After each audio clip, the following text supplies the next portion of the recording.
Good afternoon to all of you and welcome to today's webinar. My name is Johan Goos and I'm the Head of Advice in Sasfin Wealth. So we've had a very interesting start to the year, which has left everyone wondering what the rest of the year may have in store for us as investors and also for our financial plans. Now, given all the recent developments and uncertainties in the markets, we thought it would be a good idea to just reach out to our clients and provide some perspectives and assist you in making sense of what has been going down since the start of 2022. So what we'd like to cover today is a very brief economic and market overview to provide some context and then to get into some of the most pertinent developments that one needs to be aware of when it comes to staying on track with your financial plan. But joining me today on the panel is Daryl Bennett, who is a seasoned wealth advisor at Sasfin Wealth. Welcome, Daryl. And thanks, Johan. Also joining us on the panel is Sarah Simpson, who is a highly qualified and experienced fiduciary specialist and head of Sasfin Fiduciary. Welcome, Sarah. Thank you, Johan. So please post any of your questions that you may have by using the Q&A function. We'll see if we can answer some of your questions if time allows. We've got quite a bit to cover, so I'm going to jump straight in with a brief overview of the global and local economic outlook, as well as an investment market overview. Let's start off with the global update. If we then just look at the latest update from the International Monetary Fund that they issued in January this year, the belief was that after what is expected to be a 5.9% growth for last year for the global economy, that the global economy this year would grow by 4.4%, and then going into next year a little bit lower at 3.8%, but still above the long-term average for global economic growth. I think very important to differentiate between advanced economies like the US, UK, Europe, and then the more emerging market orientated economies. And just important to note that the emerging markets represent about 34% of the global domestic product. So if you then look at the advanced economies, that's obviously the other 66%. Now, if you look on the right, you'll see that emerging markets will still be leading the way in terms of economic growth, and one would expect that because they are still emerging and developing economies. If we look at the key themes for 2022, first of all, geopolitical tensions, what's currently playing out in terms of NATO and Russia.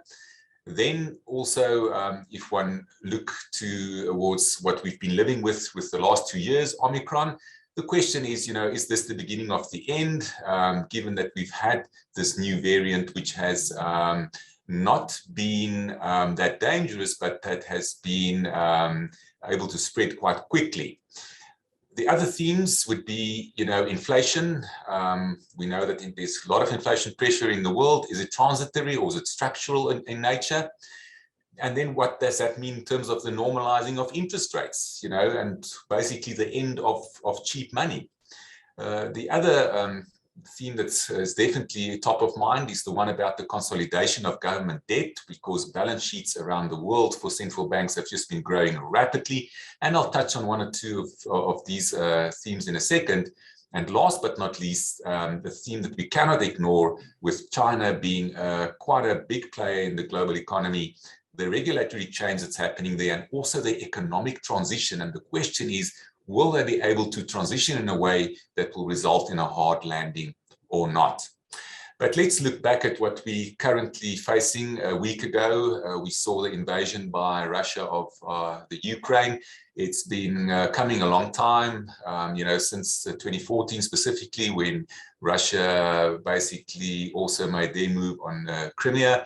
And basically, what we're now finding ourselves with is a very, very sad situation, and we don't know exactly how long this is going to last. But just a few perspectives on this matter. Why is Russia so important? Its economy only represents about between 2 and 3% of the global economy. But the problem is you need to go and look at what are the commodities and other products that it provides to the global economy.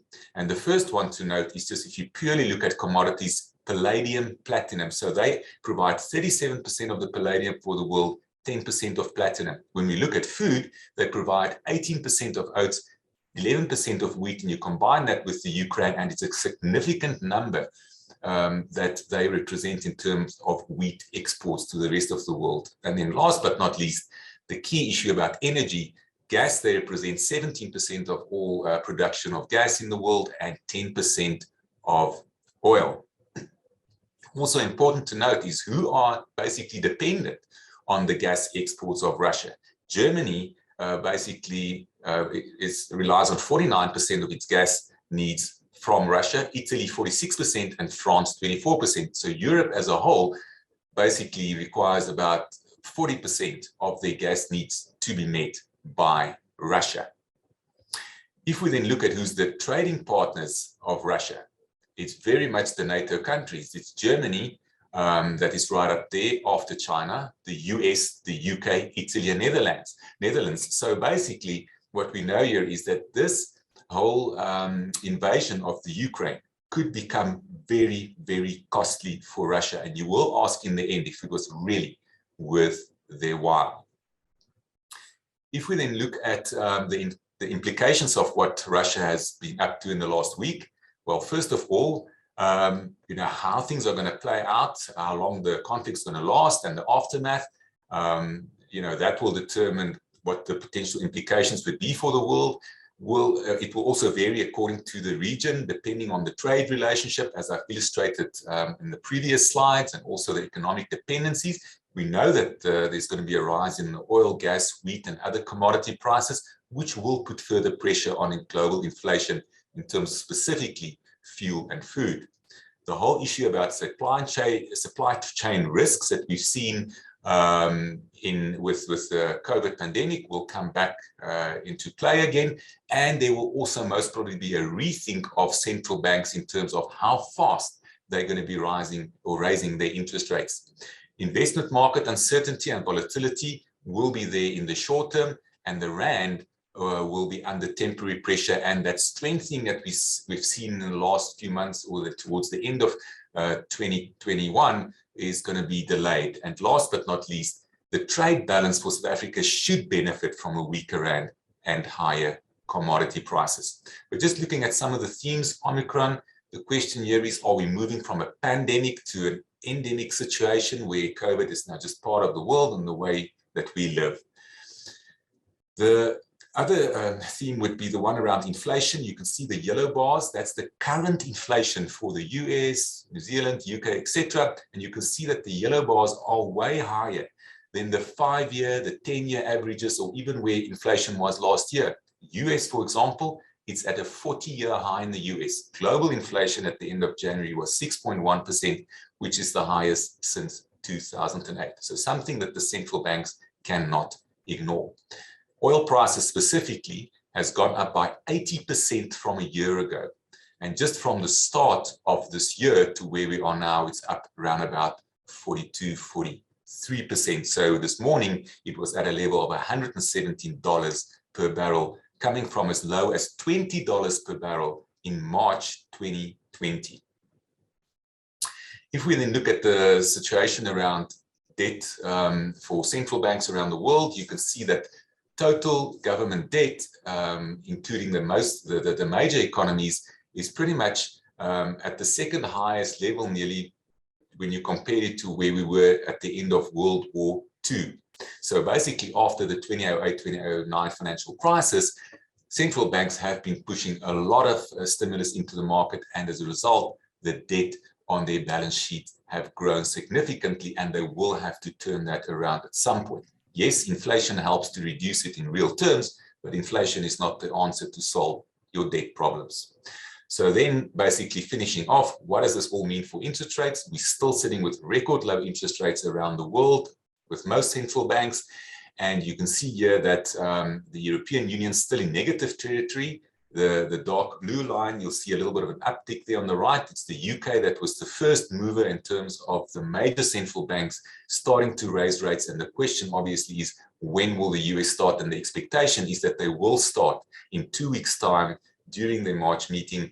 And the question would be, Are they going to be a little bit slower and less drastic in raising their rates now with what's happening in the Ukraine? And the expectation is that there might be a 0.25% increase rather than a 0.5% increase, which the Fed was expected to announce up to just more than a week ago.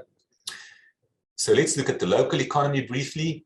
Basically, our economy has not been able to sustain the momentum that we've had as we recovered from the COVID pandemic, and our economy and the output of our economy is still below pre-COVID levels. If we look at the expectations from the Reserve Bank and also from National Treasury as per the budget that was delivered on the 23rd of February, you can see here that we are in a really slow growth trap. Expectation for growth this year is something like 2.1%, and then to drop off to 1.5, 1.6% on average, basically for the next 3 years, which will unfortunately not be good enough to reduce our unemployment rate, which is sitting at a record high.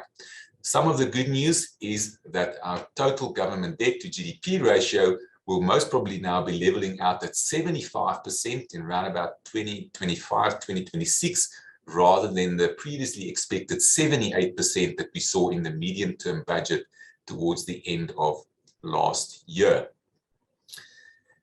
Eskom still remains a challenge. So we'll be paying more for electricity, but unfortunately, the stability of our electricity supply will not necessarily improve. And then there's still the matter of dealing with the huge amount of debt, which government did promise that they would do by at least by the elections in 2024.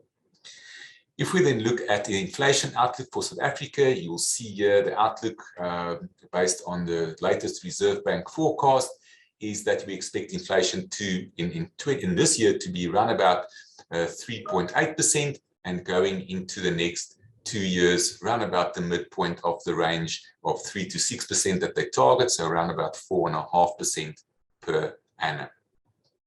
Then just to close off on the interest rate side of things in South Africa, we've seen the Reserve Bank upping rates by 0.25% twice now in the last few months. The expectation is that this will continue, and we'll have to see what inflation does, given what we've also seen in terms of our rising fuel prices and the fact that the rand has also weakened a bit in the last few weeks. The investment markets, if we just move on to that, just a very, very brief overview of what's been happening.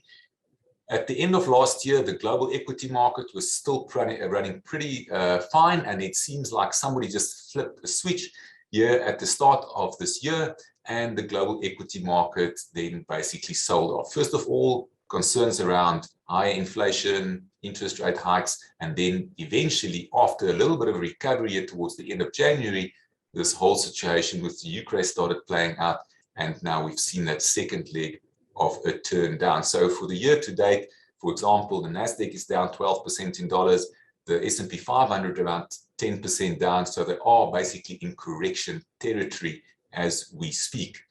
But the question is, how long could this last, and how soon does markets recover in war times?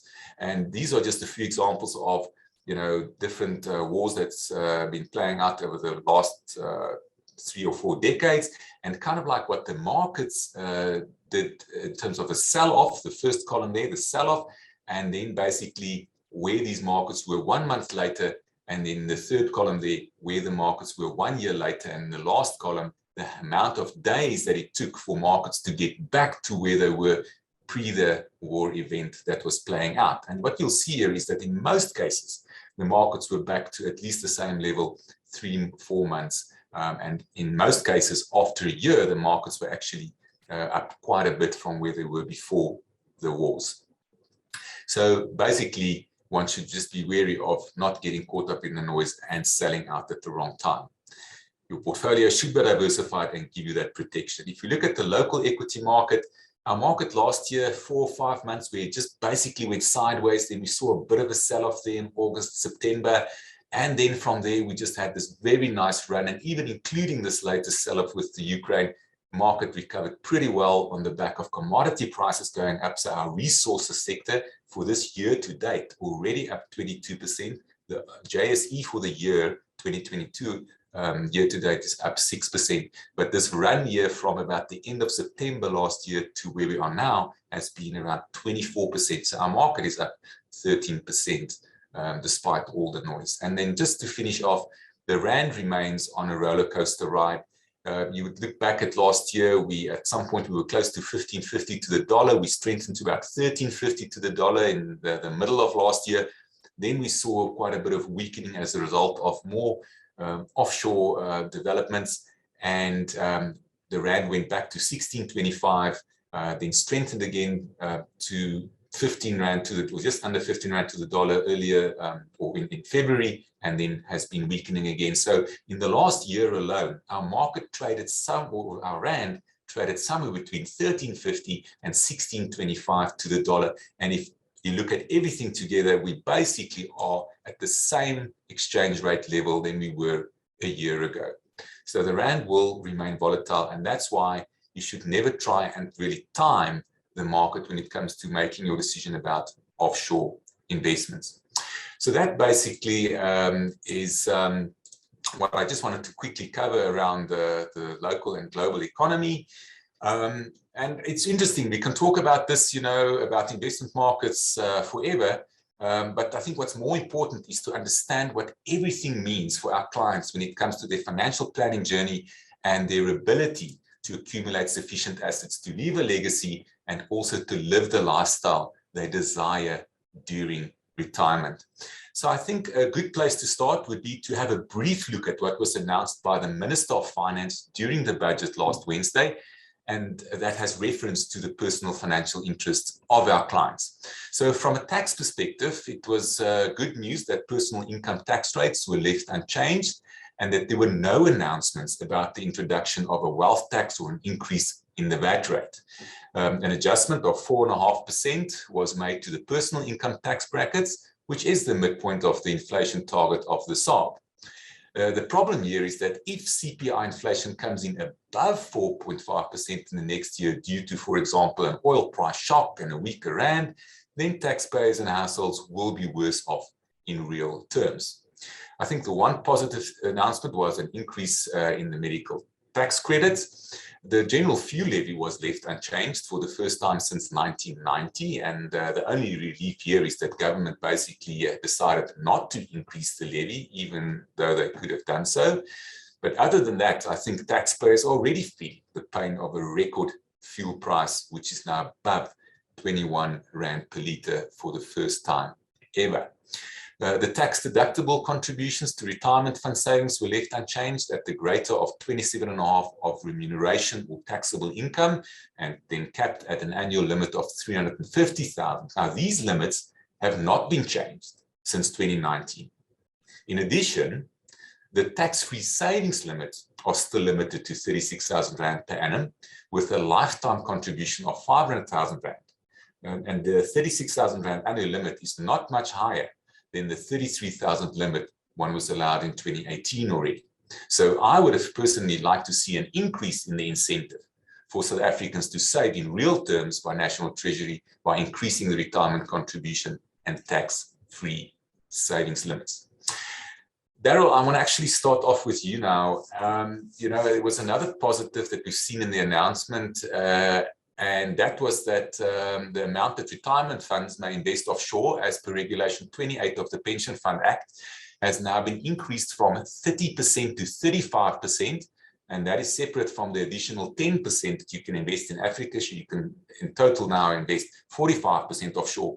But Daryl, what would you say are the key benefits to this increase in the offshore limit for our clients who are members of retirement funds or who save through a retirement annuity?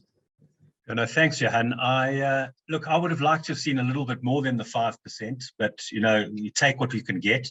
I think government is showing a progressive move, because at the end of the day, we want our clients, if they're holding equity, to be in the best companies in the world. So at least they've got exposure, can get a little bit more into global blue chip companies. And as I said, it's progressive. It's moving in the right direction. So that's very positive. It's a good move. But as I said, it would be nice if there was a little bit more. in my personal view, I don't know why they differentiate between local equity and foreign equity. And I do understand that there's a big drive for money to go into our infrastructure. It's very important that South Africa gets funds into the infrastructure, healthcare, and education, for example, and we need to see growth. But for our clients, what it means is that it's a good time, I guess, to look at their retirement annuities to see that they are in the right funds, the right asset classes, and if they're not exposed to global equity, it's a good opportunity to get that exposure. Yeah, I mean, for me, we're still sitting with a situation where we've got a lot of concentration risk in our local market. There are many more investment opportunities in global markets. We do also expect the global economy to do a bit better than our economy. So I think just being able to invest more of your money in offshore markets should be good. And you get the natural hedge of this rand against the rand appreciation if you do have offshore liabilities, like you wanted to immigrate maybe in 5 or 10 years time, or you've got studies to pay for your children. So I think generally quite good. But something that is not really budget related, but that SARS did announce, was that they'll be issuing institutions who are paying annuities or pensions, they will be issuing them with a fixed percentage tax rate directive that considers the total employment and annuity income of an annuitant or pensioner. Please take us through this announcement and what it means for our clients that are already receiving an annuity income or pension or more than one source of annuity. Yeah, well, I don't know if it's a new section, but it's at Section 22B of the Income Tax Act. So they've instructed the product providers to, as you said, take a higher tax rate and not just ring fence what that annuity is. And the thinking behind it is a lot of annuitants are receiving other income. So they might be receiving rental income, property rental income, or interest, or other sources of income, their employment income as well, which would push their overall tax rate higher. The positive side of it is that there's an opt-out clause. So it's very important that clients, in my belief, is to opt out, because there are a lot of clients who want to work out their tax with their accountant and they have a lot of deductions. So therefore they can bring their tax rates down if need be. So they do give them the opt out. They also give them an opportunity to make it even higher, Johan. So they can make the rate high if they want to, and then perhaps later on in the year they'd get a rebate. Or if they've got a tax directive, they can make it lower than what the PAYE is. So there are various different options. But if they don't opt out, then the default will be the higher tax rate. So it's very important to opt out, and at least then they can look at their affairs holistically and adjust accordingly.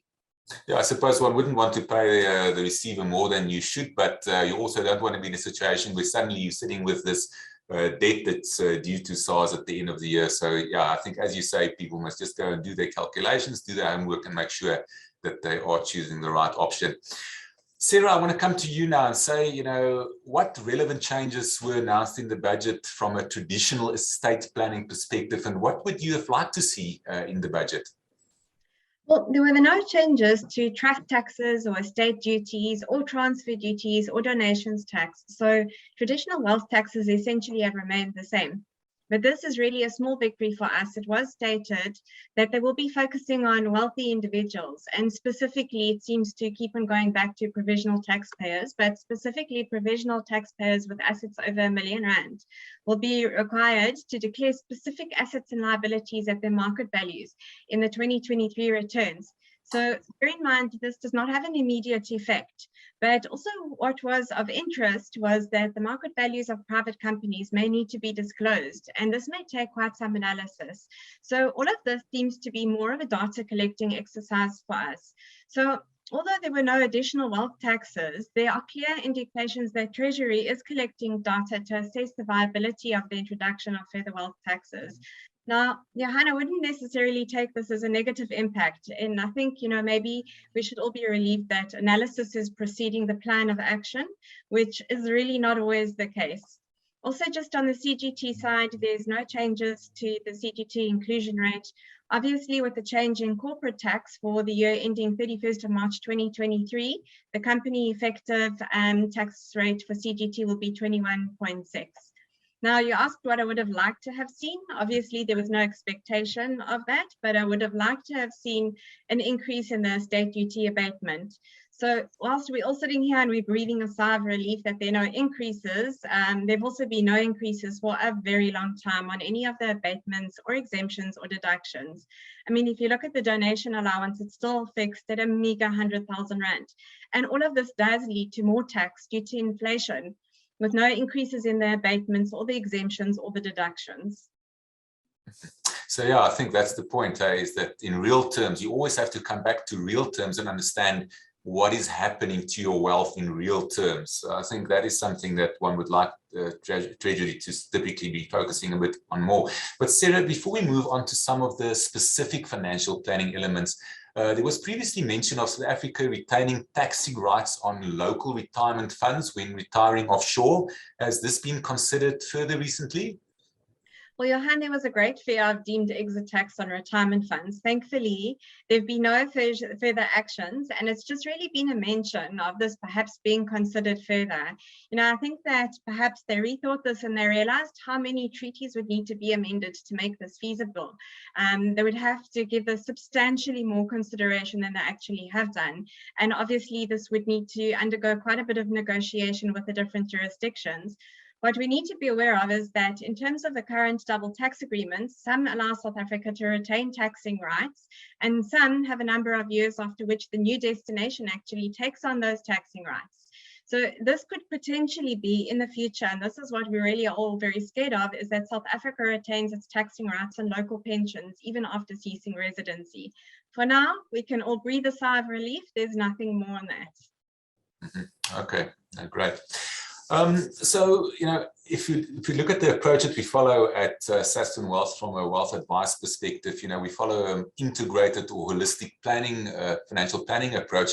And the first pillar that I would like to touch on now as part of that holistic approach is around the topic of savings and investment. So, Daryl, we've looked at the impact the current situation in the Ukraine is having and might have on the global economy and markets. It also takes us back to the sell-off we saw in March 2020, when markets lost a third of its value at the height of the concerns about the COVID pandemic. And that all happened within a couple of days. What then very often happens, Daryl, is that investors get confused between volatility, where the markets just move up and down, and the risk of permanent loss of capital. And this then leads to panic and investors many times wanting to sell out at the wrong time. So Daryl, the question to you is, how do you approach this dilemma when dealing with a client that panics and run the risk of realizing a capital loss by selling out and moving to cash at the wrong time? Well, you know, Johan, you touched on it earlier in your presentation of the markets, and as you summed it up, it's all about time in the market and not trying to time the market. So, you know, as long as my clients have got a plan and you're doing a review, the markets will go up, the markets will go down. There will always be uncertainty. I was talking to somebody yesterday about the Ukraine, and he made me laugh. He said, well, now we've got this Ukraine-Russia story, and before we had the COVID, and soon people say, do you remember the COVID? Oh, you remember the COVID.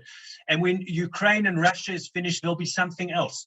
There's always uncertainty, and it's all about sticking to your plan. And yes, of course, you've got to adjust it accordingly, but adjust it for the right reasons. Adjust it because you've got to adjust the asset allocation, or if there has been a major transition in your life, like an immigration or a birth of a child that you need to start an education plan, or you're going into retirement. But it's certainly very, very difficult to time any market, not just our market, but any market in the world. And it can be a costly exercise. And, you know, as you say, the markets go down, the markets do recover. They always have recovered. We just don't know how long it takes in certain events for the markets to recover. But stick with your plan, stick with the course. And it's just about, you cannot time the market and get it right, and it can become a very messy and complicated and costly exercise. At the end of the day, if the markets have dropped and you haven't sold out, you haven't realized a loss. You'll only realize the loss when you push the sale button. So yes, it's time in the market versus timing the market. So what I'm also hearing there is, if you've got a plan in place, you've got an objective, you keep your eye on the horizon, and you just ignore all the waves, just like, hitting against the side of the boat, and you just keep on focusing on the horizon then, and some of that noise, because as you say, there will always be noise. So something today, it's something different tomorrow. There'll always be noise, and there'll always be the doomsayers, and you always have the bears, and you always have people saying, well, I read an article that said now's the time to sell. And you'll read someone else who say, well, it's stay the course. And it can be very confusing. It can be very overwhelming with all this noise in the market. So exactly, and social media is not helping. I see you could have seen what problems social media caused when it came to the pandemic. But Daryl, we know that the field of behavioral finance is developing very fast, and it's a really interesting field. Can you maybe just talk us through some of the money behaviors that you've experienced when giving advice over the years, and the importance of understanding your unique and personal money script? Well, sure. That's, we could have a whole presentation just on that. But from a money script point of view, everybody's got a story. Everyone has got some association of pain around money growing up as a child. Certain people might have experienced a stock market crash when they were, say, 19 or 20 years old, and then they start earning money, and they're scared to go into the stock market because they've remembered the market crash. So everyone's got a money script and a story around their money that it's important as an advisor to understand. It's important for an advisor to look at the qualitative and quantitative aspects. I use the analogy of a jigsaw puzzle and putting the pieces of the puzzle together, putting the pieces of the puzzle of the client's life and story, and getting a picture at the end of the day so that one can best advise. As far as behavior is concerned, and we all prone to certain biases. Advisors are, because we're human beings, so it's not just the clients, it's us as well. A couple of the biases that I pick up quite frequently, and there's plenty of them. One of them is an overconfidence bias, where somebody might be overconfident about a particular investment, and they're not looking at all the elements, and they perhaps putting too much emotion into it. Another one is an anchoring bias, whereby you may have inherited a share from your grandfather, whatever the share may be, and you want to hold on to that share because you feel it's sentimental, and you don't want to sell and diversify the portfolio because you shouldn't be holding any one particular share. And that's an anchoring bias, which I come across quite often. Another one is a status quo bias, where you'll get a lot of people, and if you look at money market, why is there so much money in money market funds? Where it's a status quo, and people are in that money market and they just don't want to move and change the status quo.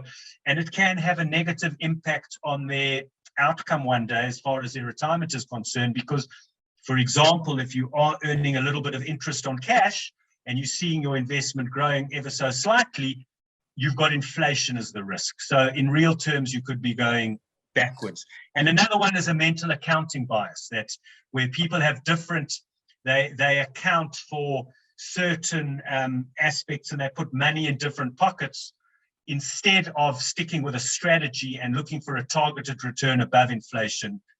Those are just a few biases that come to mind. No, thank you for highlighting those. In the end, they don't call it personal finance for nothing, because it is very personal, right? Everybody's got their own beliefs, their own views, their own values when it comes to money. And as you say, they've got their own hurts and pain and fears around money. And if one can just get a little bit better insight into that, and where your advisor can help you with that kind of insight, you will most probably stick to your plan much longer. But Daryl, just before we move on to specifically the area of offshore investing, just one more question. We know that saving for retirement through a retirement annuity or making additional provision for retirement outside your employer's retirement fund have various benefits, right? Can you just take us through these benefits, and then also maybe compare saving through an RA to making use of a tax-free savings account, which has the benefit of where you can actually access your money easier than an RA? Okay, well, it's also a lot of people ask me whether should you go for a tax-free savings account or an RA. Now, my view, and we touched on the tax, is when you put a strategy in place, it's important to make that plan tax efficient. You know, we pay a lot of tax. By the time you go to the petrol pump and you've paid tax and your rates and taxes and the levies and VAT, etc., we're paying a lot of tax. So why would you want to have an investment plan that is going to be taxed further? So the retirement annuity or a pension or provident fund gives you, as you said earlier, a 27.5% deduction, but it's capped at 350,000 Rand. Now, in a lot of cases, it may not be enough. In other words, you don't just rely on the tax deduction that you can put in the retirement fund, but yet you want to get more tax benefits. Where do you go? And that's where the tax-free savings would come in. The tax-free savings account, unfortunately, you can only put in 36,000 Rand. I think it was 33,000 or 36,000 Rand a year. It's a long-term plan because in order to get the benefits of the tax-free savings inside there, I think it's a 16-year period, because you can argue and say, well, I can have an investment and I've got an interest exemption of 33,000. So I'm not really benefiting from putting 33,000 or 36,000 into a tax-free savings account. So, but it's a start. So you've got your retirement annuity. If you've got more disposable income, you put money into a tax-free saving, you've got more disposable income, you utilize the donations exemption of 100,000 Rand. If you're holding on to cash, you've got the exemption in cash, in a deposit, in a bank account. So those are little vehicles that one could use to benefit. What people don't realize is if you do put more money, Johan, into a retirement fund over and above the 27.5%, you will get that out as a lump sum tax-free over and above your 500,000 Rand, or you'll get it out in a Section 11C exemption within your living annuity. So it's great to save, and if you want to put, I'm a strong believer in pension and retirement annuities because it rolls up tax-free in there, and if you're putting over and above into the tax, into over and above the deduction that you're allowed, you will get the benefit later on. So those are a couple of examples of where you can benefit from tax efficiency in your plan. Yeah, so tax-free savings account, an additional way of getting those tax benefits, not the one or the other. And it sounds like it's never a problem really if you're trying to save too much, right? Okay, Daryl, we also know that there's quite a lot happening around the retirement reform, and we know about the two-pot system. We're not going to cover that today. We'll talk about that maybe closer to the time when it becomes more of a reality. But Daryl, let's move on to offshore investing. You know, it's been and it continues to be a specific area of interest for our clients, be it because they just want to diversify their portfolio, or maybe they're contemplating immigration at some point in time. But these points usually comes up with discussions with our clients. Maybe just to start off with you then, rather, Sarah, you know, and thank you for patiently waiting your turn while we work through some of the investment aspects. But when investing offshore, what measures, Sarah, should our clients take to make sure they hold their offshore assets in the most tax-efficient manner, and that they have as little hassles as possible when it comes to the winding up of their estate in the event of death? Well, I think things that our clients may want to exercise caution with are really, if you are investing offshore, you may want to consider that each and every single jurisdiction has its own estate administration process. Now, your South African executor might even need to apply for a grant of probate in each and every jurisdiction that you have an asset in. So it is good to be aware that this could potentially add additional administration steps for each foreign asset that you own. Now, your estate assets could potentially trigger offshore inheritance taxes. What this means in very, very, very basic terms is that certain jurisdictions, for example, the US, the UK, they levy estate taxes that are way in excess of what South Africa does. Now, you know, we're so worried about South African estate duty. If you have offshore offshore assets, you really need to begin to consider the taxes on the offshore assets rather, and that those may be far more draconian than what you think the South African Revenue Services is going to levy. Now, although we've got double tax agreements in some instances, which would mean that a deceased estate's not paying double taxes, It does also mean that the tax credit that South Africa gives a deceased estate does not make up for the excess tax that you've actually had to pay in the foreign jurisdiction. So if you consider whether this would affect you, you'd want to consider every single asset by asset and jurisdiction by jurisdiction. Suffice to say, the laws can differ significantly in amongst all the foreign jurisdictions, so don't apply any blanket advice. And as you say, I mean, you know, we hear all these things in the media and we tend to apply it as blanket advice, and that's probably the most dangerous thing that you could do. Now, if we're talking investments, typically on investments that could trigger CITES, we constantly come across arguments by our clients. They say, well, you know, my shares or my equities are held by a nominee custodian and legally I don't hold the shares. But what you need to be aware of, what is actually relevant here, is that the beneficial ownership of the equities rather than what's appearing on the face of the structure is what's relevant. So unfortunately, that argument's not going to fly. There are various options to consider, and if we get into detail, I could probably go on for like the next half an hour or so, so I'm going to keep it brief. One of the options would be potentially a trust. Alternatively, one would want to consider what is known as a life wrapper or an endowment. Now, what it means is that if you have your assets in the wrapper, the offshore equities are not subject to additional estate administration processes. So this is not just about the tax, it's also about the ease of administration, which is a big one. And also, it's important to note that those assets would be paid directly to your beneficiaries. The one thing which is a little bit of an industry misnomer is that there is estate duty payable in South Africa, contrary to a lot of misadvice out there. And although it is payable, it's also somewhat easier to determine because the South African duty rates are clear to us. So what it means to us is pretty much you're looking at an ease of administration, potentially more certainty as to the tax liability, as well as certainty to the payment mechanism of estate taxes. So there's definitely an added advantage in that you're also not paying executors' fees, quite simply because this is not a process that is run through the hands of your executors' fees.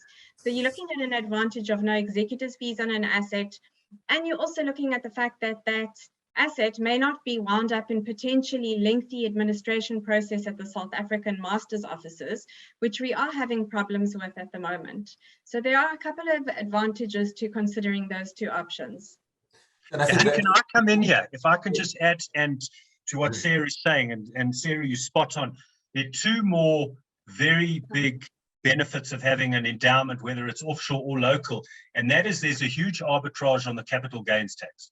So capital gains is levied within the endowment at effectively 12% versus at the top end of 18% for a 45% taxpayer, which is a huge gap.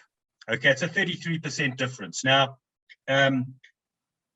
so that's another thing I wanted to add. And also what I've found with my clients going into retirement, and you know, if you think about it, you're going into retirement in your autumn years of your life, you don't want to have to deal with the receiver of revenue. You don't want to have to worry about IT3A, B, and C certificates. And the beauty of the wrapper is that, yes, it's taxed, as I've discussed, but the insurer takes care of the taxes. So the insurer is paying and dealing with SARS in the background, so that when you want a redemption, it's a simple redemption. Your money will come out into your bank account, wherever you are, anywhere in the world. And so you can enjoy your retirement with not having to worry about any additional, well, it's ease of administration, as Sarah is saying. It's ease of administration between the client and the receiver of revenue as well.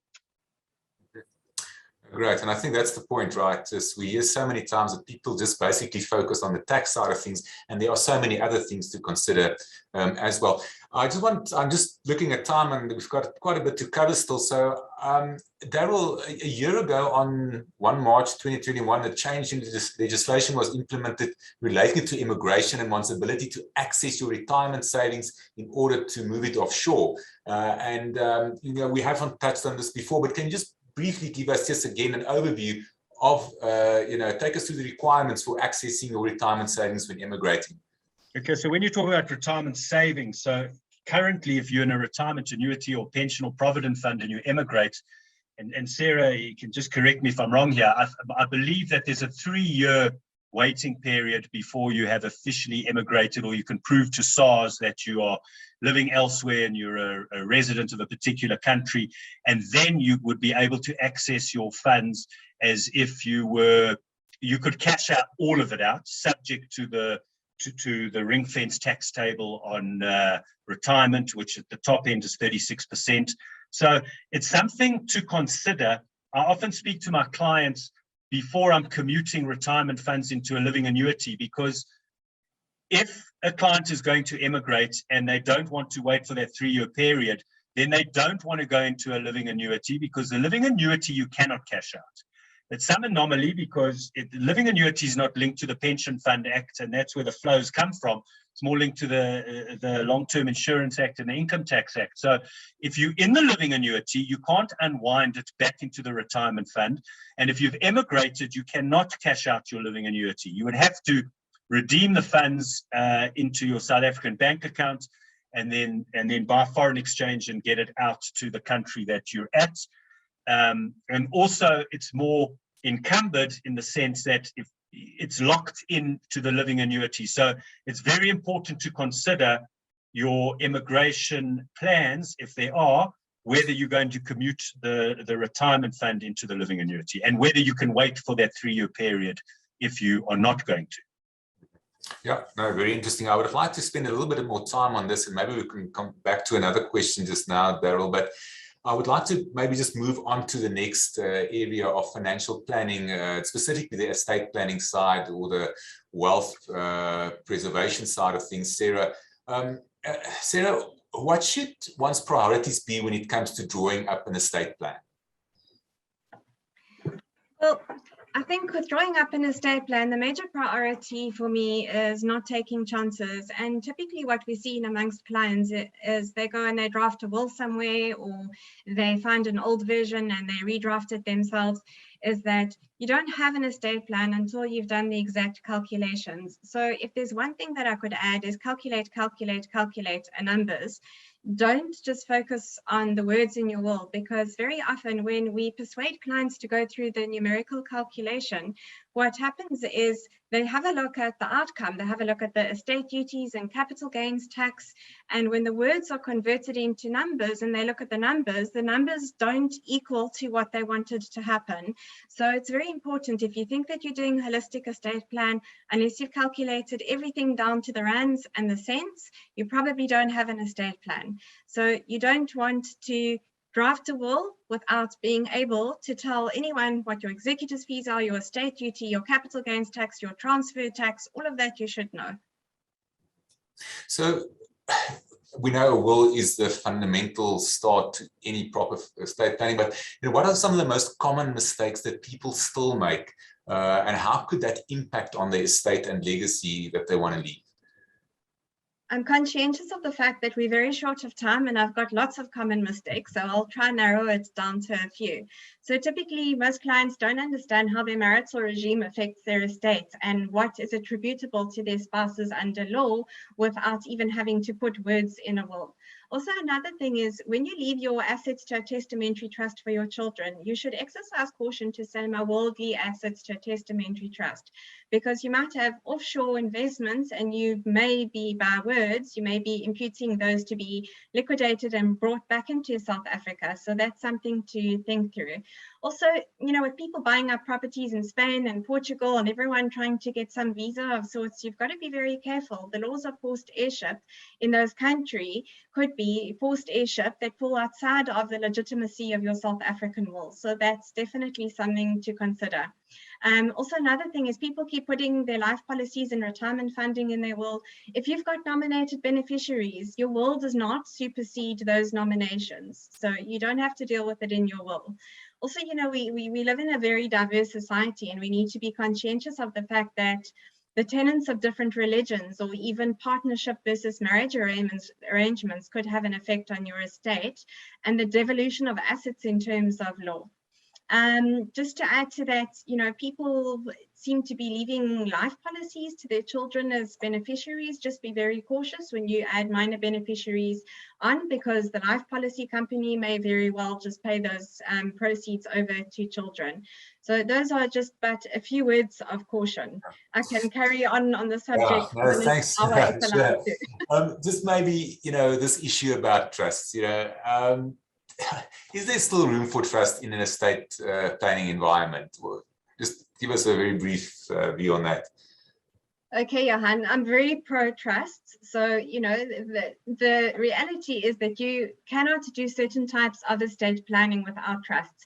Trusts lend themselves to a lot of flexibility that you wouldn't have in owning any type of other assets, because they are a separate ownership structure. If you build your assets up under a company, the company still belongs to you. You're just increasing the assets in your own name.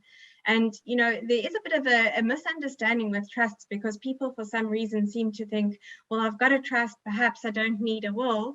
I'd very much like to see how you got your assets into a trust. And this is of great importance, because if you loaned the assets to the trust, the asset on your balance sheet is the loan account that hasn't gone away.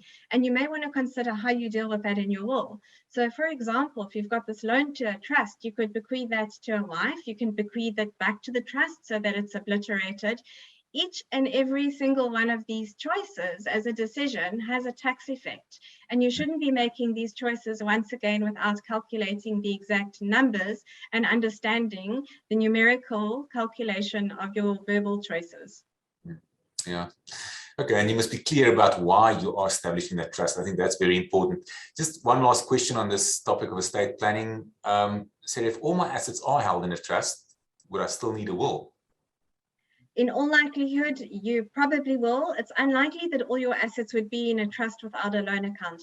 And that comes back to the question of, how did you fund your trust? If you could tell me that you had donated your worldly assets and willingly paid donations tax, I think we would find very few people amongst our audience that would say they happily paid the donations tax and they did that.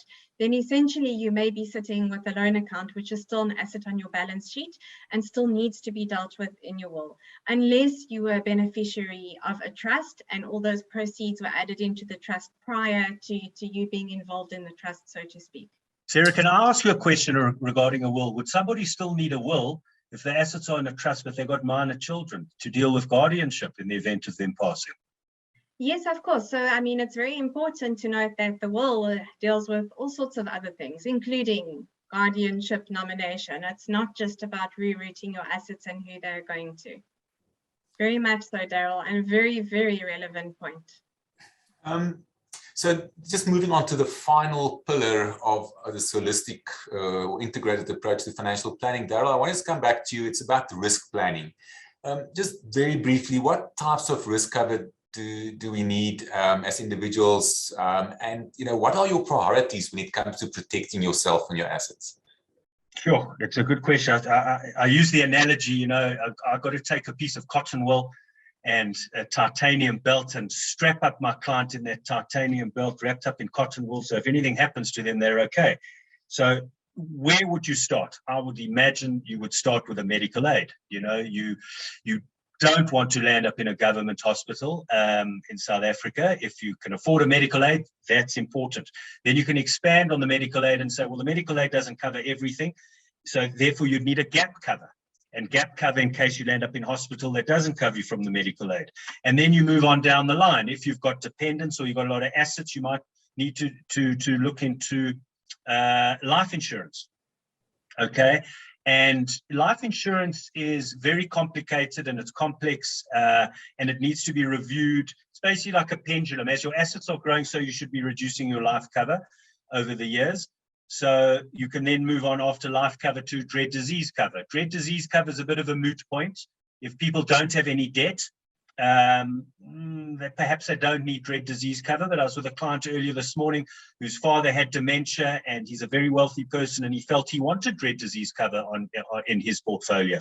So there's dread disease cover, there's disability, you've got capital disability, you've got income protection, that pretty much covers the risk. I'm talking from a long-term perspective. I'm not going to touch onto the short-term risk. That's a different angle altogether. Daryl, I mean, the fact is we can have the best investment and savings plan. We can have the best estate planning. But if we don't get it right on covering our risk, then it could all basically be lost in overnight. So a very critical part of it. Sarah, just on when it comes back to estate planning and your risk cover and having sufficient life cover for liquidity purposes, how do I know how much life cover do I need, to cover my estate, duties and also to meet the immediate financial needs of my loved ones? So this is something that will change and evolve over time. The snapshot of this will be completely different depending on your life stage, your age, your family setup, your health, your debt. So typically when you sit with your financial advisor to do a financial needs analysis, you should not only be calculating what your dependents need over a certain term, you also want to add to that the cost to wind up your estate. And that's why it's so important to do this liquidity calculation that I'd mentioned previously. Now, a lot of people have been planning for a year in estate administration, and they've been trying to make sure that their family have got cash accessible for about a year or so after the death. Now, with the Master's Office, we are really battling post-COVID to get any type of process through. So just a word of caution, plan for about 2 years of cash to be freed up in terms of life policies and things like that. Don't just rely on the estate as coming through in about a year or so. Right now, that's really not feasible. And it's something that we've been battling with a lot at the Master's Office. Oh, great, thanks. I think the one thing, Daryl, that I told you that I maybe want to ask you about is this whole issue of, what is the role of the financial advisor when it comes to their clients, and just basically get on your experience, how would you see that? And you sent me a very interesting picture the other day, which I'm just going to share. If you can maybe just take us through this and explain your view on, what's the role of a financial planner? No, thank you, Johan. And you first put it as a wealth advisor, which you can split into an advisor. There's advice work and there's planning work. I think ultimately the role is to help clients put down objectives and achieve their goals in a nutshell. We all want to achieve their goals. I also think it's very important to collaborate with specialists like Sarah or a healthcare specialist. But yes, this picture to me paints 1,000 words, because a lot of people, the perception out there is that advisors are just there to sell insurance and investments. There are different models depending on which company or you work for. If you're a retired agent or you're an independent advisor, I know at Sasfin we don't work that way. We provide solutions, and I like to believe that we don't push products. But that sits on top of the surface. There's ultimately advice can be divided into service, and it can be divided into giving advice. And from a service point of view, we're the custodians, we're the stewardships of clients' wealth, and clients work with us because we have a trusted relationship and they like the brand and they like working with the advisor, and that gives them peace of mind. You have to give them the service. The advice and collaborating with specialists is all around scenario planning. It's retirement planning, education planning. It's all written out there. Risk planning, investment planning, cash flow planning, which is very important. Preparation for life transitions, also very important. What are life transitions? It's going into retirement. It's a birth of a child. It could be a divorce. It could be a death. It could be an immigration. So one needs to plan around that. And then it gets deeper, as we chatted on earlier, about persons' money scripts and their philosophies around money and what their values are and what their past experiences are. But the role of the advisor in collaborating with other specialists, be it analysts or portfolio managers or risk specialists or healthcare specialists, fiduciary specialists, in working in between the different product providers, dealing with SARS. There's a lot that goes on, Johan, and there's a lot. If I could add to this as well, we have a big team. We have paraplanners and we have administrators, and that would also be, I guess, below the surface. It's not always seen in that insurance and investment little tip of the iceberg on top. But ultimately, the trusted, I like to put trusted in front of the role of an advisor, because if the advisor is doing it properly, it's a trusted advisor who's built up a rapport with the client. So really what I'm hearing is a lot around the issue of, it's like the advisor is like a conductor, bringing it all together, right? and being that guide, the same way that you would typically be looking to, for example, taking a guide up if you want to go and climb Everest, in the same way you would want to have a guide with your finances to also reach your financial destination. But guys, it is amazing. An hour has just gone by. We didn't really get to any of the questions that might have been posted, but we'll definitely see if we can cover them in whatever we send out afterwards. But really, thank you very much for attending our webinar today. We hope you found it informative and of practical use. A recording of this webinar will be sent to you in the next week or so, together with a copy of the slides that I presented up front. Thank you very much to Sarah and Daryl as well for sharing their knowledge and expertise with us today. I think you most probably would have really felt and seen that there is a deep level of experience and knowledge and expertise there. Please contact your wealth advisor if you are not clear on anything that was discussed today, and really just enjoy the rest of your day, and we hope to see you at our next webinar. Thank you very much.